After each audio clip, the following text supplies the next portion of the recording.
Avant l'info avec Arnaud. Docteur Jean-Pierre Cohen, bonjour. Bonjour. Je ne vous abandonnerai pas. Un livre sorti donc chez First Edition. Ça veut dire quoi ? Ça veut dire que la médecine aujourd'hui laisse tomber ses patients et que vous avez décidé justement de changer ça ? Non, heureusement la médecine ne laisse pas tomber ses patients. Et je vais vous expliquer pourquoi ce titre. Parce que ce que les gens attendaient de nous, je parle dans ce contexte de fin de vie, c'était pas forcément je vais vous sauver ou n'ayez crainte, je vais abréger vos souffrances. C'était beaucoup plus simple que ça. C'était je ne vous abandonnerai pas. Je vais faire le maximum, que ça soit pour votre confort, que ça soit pour votre guérison. Mais les gens avaient besoin d'entendre ça. On l'a résumé comme ça. Et j'ai trouvé que cette formule était compacte, qu'elle était courte, mais qu'elle était très significative. Et je l'ai gardée pour ce livre. Donc voilà en fait, pourquoi. C'est un accompagnement qu'à partir du moment où un patient est entre les mains d'un chirurgien ou d'un médecin, on doit l'accompagner jusqu'à la fin de son traitement et parfois malheureusement jusqu'à la fin de sa vie. Voilà, c'est ça, c'est exactement ça. Alors, j'ai parlé essentiellement pour la chirurgie. On parle de ce qu'on connaît, Bien sinon sûr. on n'est pas crédible. Mais durant toutes ces années, vous voyez, j'ai une barbe blanche. Là maintenant, ça fait quand même quelques années que je fais ça. Que vous n'avez pas sur la photo. Voilà, Vous étiez rasé avant. Voilà, c'est pour passer inaperçu dans les interviews. Et je me suis aperçu quand même que les chirurgiens avaient un petit peu trop de tendance à être des techniciens. C'est-à-dire à considérer que voilà, la chirurgie, c'est quelque chose de très technique. Ça l'est, c'est vrai, c'est difficile, c'est précis, mais les gens attendent autre chose. On ne peut pas se contenter d'opérer les gens, il faut leur parler, il faut leur expliquer, il faut les accompagner, et c'est là que je rejoins ce que vous disiez il y a 5 minutes, il ne faut pas les abandonner. C'est un récit. Il y a un moment dans le livre qui m'a assez ému, c'est votre rapport à un moment donné avec votre grand-père, Oui. qui à un moment donné est en fin de vie à cause d'un cancer et vous devez le prendre en charge et vous vous rendez compte de la difficulté que les médecins ont de devoir dire la vérité à la famille des patients. Comment est-ce que vous avez géré ça avec vos proches ? Le moins mal possible, parce que vous avez vu, j'ai intitulé cette partie la première rencontre du troisième type. Oui. C'est cet instant où on rencontre la mort. La mort pour le commun des mortels, c'est un petit peu abstrait, c'est mystérieux, abstrait. Et puis la mort, quand on est dans ce métier, c'est totalement différent, c'est auprès des gens, c'est la souffrance, c'est la maladie, etc. Et la première fois qu'on y est confronté, pour moi c'était double peine parce que j'y étais confronté en tout début de mes études. Et puis j'y étais confronté pour quelqu'un qui m'était très proche, qui dans ma famille m'était quelqu'un qui était très proche. Alors, comment j'ai géré ça ? Oui, voilà, le moins mal possible, d'autant qu'on attendait de moi, non pas que je le soigne, j'en étais pas capable, mais que je fasse le relais, que je traduise, que je questionne pour toute la famille, que je rende compte un peu de ce qui se passe. C'était difficile. Et c'est la raison pour laquelle j'ai dit et j'ai écrit, finalement, j'ai commencé à mentir, même avant de savoir soigner. C'est vrai que parfois, on va en parler peut-être, c'est vrai que parfois on améliore un petit peu la vérité dans l'intérêt des gens. On donne de l'espoir en fait. On n'est pas là pour donner du désespoir, je vous réponds un peu à l'envers, mais c'est la vérité. Et ce que vous évoquez là, c'est une vraie question. Pour en revenir à ce que nous disions au début, où vous faites le choix, qui à mon sens est un mauvais choix, de n'être que le technicien. Et vous vous protégez de tout ça parce que vous ne répondez pas. Ah moi, vous savez, je vous opère, je vous ai opéré, voilà, c'est fait, j'ai fait le job. Où vous réalisez que ça ne suffit pas, qu'on attend autre chose de vous, et vous rentrez dans la communication. Et là, quand vous rentrez dans la communication, vous avez pour souci essentiel, pour but, de ne pas aggraver les choses. Vous n'êtes pas là pour mettre des coups de massue sur la tête des gens. Alors parfois, il faut non pas mentir effrontément, mais effectivement garder l'espoir. Aider moralement, psychologiquement les gens. Parfois aider, c'est dire la vérité, même si elle est catastrophique. Et parfois aider, c'est dire la vérité, mais la dire d'une manière qui va laisser de l'espoir. Ça fait partie du contrat. On joue dans leur équipe. On n'est pas là pour leur en rajouter. Est-ce que le fait de donner espoir, c'est justement une façon de redonner aux gens, on va dire, un médicament supplémentaire pour qu'ils aillent mieux ? C'est comme ça que vous voyez ça ? Je suis sincèrement et foncièrement persuadé que c'est vrai. Je suis incapable de vous le démontrer scientifiquement parce que c'est pas quantifiable. Mais c'est sûr que par le biais de l'espoir, D'abord, on va envoyer les gens vers le traitement, ce qui est déjà la première chose. Si vous ne leur parlez pas bien, si vous ne leur donnez pas espoir, vous avez une bonne partie des gens, ce qu'on appelle les aquabonistes, qui vont dire bon, bah, si c'est fichu, c'est pas la peine de m'imposer des chimios, etc. Donc déjà ce premier point, ça va augmenter le nombre de guérisons. Ensuite, la foi dans le traitement, l'optimisme, c'est pas quantifiable, mais ça marche. Et même si à terme on admettait l'idée que ça ne marche pas concrètement en termes de durée de survie dans les maladies graves, en termes de qualité de survie, ce qui n'est pas négligeable, ça marche aussi. On parlait de mensonges un petit peu tout à l'heure. Est-ce que vous pensez que pour être un bon médecin, il faut aussi être un bon menteur ? Ça fait partie du job, ça fait partie de, je ne vais pas dire de la formation, mais de l'expérience. C'est difficile cette question, parce que vous répondre il faut être un bon menteur, ça a un petit côté charlatan.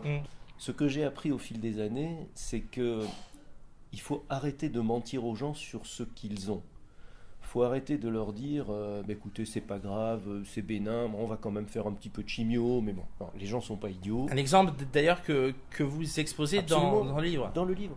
Les gens sont pas idiots, ils parlent, ils ont été confrontés par leurs proches, dans leur famille, par leurs amis, à des cas similaires, ils savent très bien, les gens vont sur Internet, les gens regardent la télévision. Mais alors, justement, par rapport à Internet, aujourd'hui, on a l'impression qu'on est tous médecins, qu'on va sur Doctissimo ou sur d'autres sites et que systématiquement, on a le diagnostic. Et est-ce que c'est quelque chose contre lequel vous vous battez pour certaines personnes qui pensent systématiquement avoir la bonne réponse ou le bon diagnostic ? Je vais vous répondre en même temps que je vais finir la réponse. Oui, à pardon, votre question. je vous ai coupé, c'est vrai. Mais pas du tout, vous avez raison, parce que vous allez voir que les deux se rejoignent. D'accord. Je pense qu'il ne faut pas se battre contre Internet parce qu'on ne gagne pas. D'accord. C'est un combat pour nous, perdu d'avance. De toute manière, dans ces situations extrêmes de la vie, les gens iront. Ils veulent savoir, ils demandent, ils vont lire, ils ont peur. Donc, il faut se mettre Internet de notre côté. C'est-à-dire qu'il faut simplement les aider à traduire ce qu'ils trouvent sur Internet. Il faut décoder. Vous savez, sur Internet, c'est essentiellement des informations soit indéchiffrables, c'est des sites médicaux, etc., donc ça ne sert à rien, ils n'ont pas compris, soit des forums. Et sur les forums, vous savez comme moi, que ne vont écrire sur les forums que les gens qui ne sont pas contents, pour qui ça s'est mal passé. Ouais. Rarement les gens vont dire « j'ai eu un cancer, le docteur Dupont m'a opéré, je suis guéri, je vais très bien ». Non, on va écrire parce qu'on va dire « c'est affreux, j'ai pas été informé ». J'ai pas supporté mon traitement, j'ai pas vu le chirurgien, et c'est normal. C'est une manière de sortir un petit peu cette douleur. Donc, les gens iront sur Internet. Ils iront, ils liront, et probablement ils ne comprendront pas. Donc, il faut l'accepter, il faut les aider à décoder, il faut les aider à traduire. Il faut dédiaboliser, vous avez bien fait d'aller sur Internet. Alors, demandez-moi, je vais vous expliquer ce que vous avez lu. Voilà. Et pour terminer sur l'autre question, parce que ce sont les mêmes questions à mon sens, s'il faut savoir dire la vérité sur le diagnostic, je pense qu'il faut aussi savoir de temps en temps mentir un peu sur le pronostic. Voilà. Donc de donner espoir. Exactement, c'est ce que nous disions il y a 10 minutes. Donc, garder pour règle de conduite, donner l'espoir. Il ne faut pas mentir comme des arracheurs de dents, mais il faut donner l'espoir. L'espoir donne la motivation. Et quand on est motivé, on se soigne. Et ça, c'est important. Et puis, une chose importante aussi, que vous avez probablement remarqué dans le livre, il faut s'occuper des accompagnants. Il y a une souffrance terrible des accompagnants, de la famille, des proches. Il y a une souffrance qui en plus fait que l'accompagnant veut protéger le patient et que parfois le patient, par amour, veut protéger l'accompagnant ou les enfants ou les parents.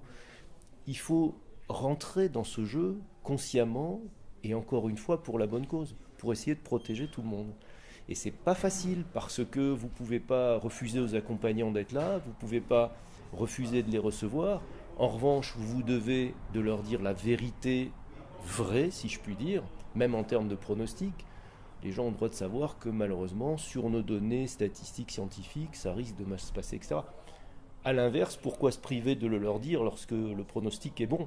C'est un grand bonheur de dire à quelqu'un, écoutez, je suis quasiment sûr qu'on va vous sortir de là. Il y a énormément de médecins à la télévision également. Il y a des séries télé, il y a des médecins qui font des émissions. Et est-ce que ça a permis au public justement d'avoir moins peur quand ils vont vous voir ? On vend de la série médicale parce que ça fait de l'écoute. Parce que quand on est chirurgien, c'est une profession qui fait rêver les gens, comme lorsqu'on est pilote d'avion.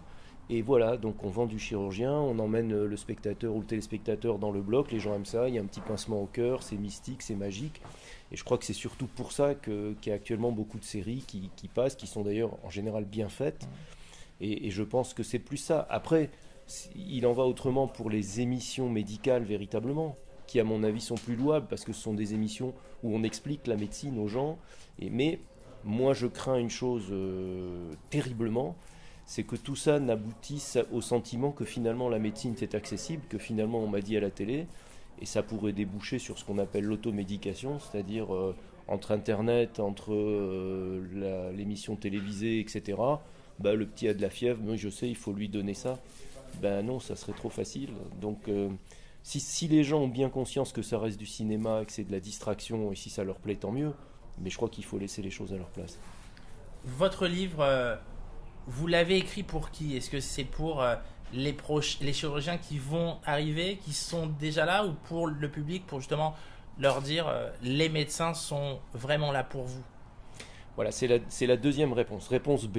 Réponse B. Réponse B, c'est mon dernier mot, Jean-Pierre. Je voulais véritablement dire aux gens, voilà, les chirurgiens sont des humains comme vous, et vous avez droit à ce dialogue, vous avez le droit à cette information, vous avez le droit à cette empathie. Et puis chemin faisant, et puis lorsqu'il est sorti, j'ai eu beaucoup de messages de confrères, de collègues qui m'ont dit, mais ça, il faut le faire lire aux jeunes internes, aux jeunes chefs de clinique. Pourquoi ? Parce qu'ils n'ont peut-être pas conscience de cet aspect humain du métier, et parce que, comme moi, ils vont mettre 25 ans à y arriver sur cet itinéraire et dans ce cheminement.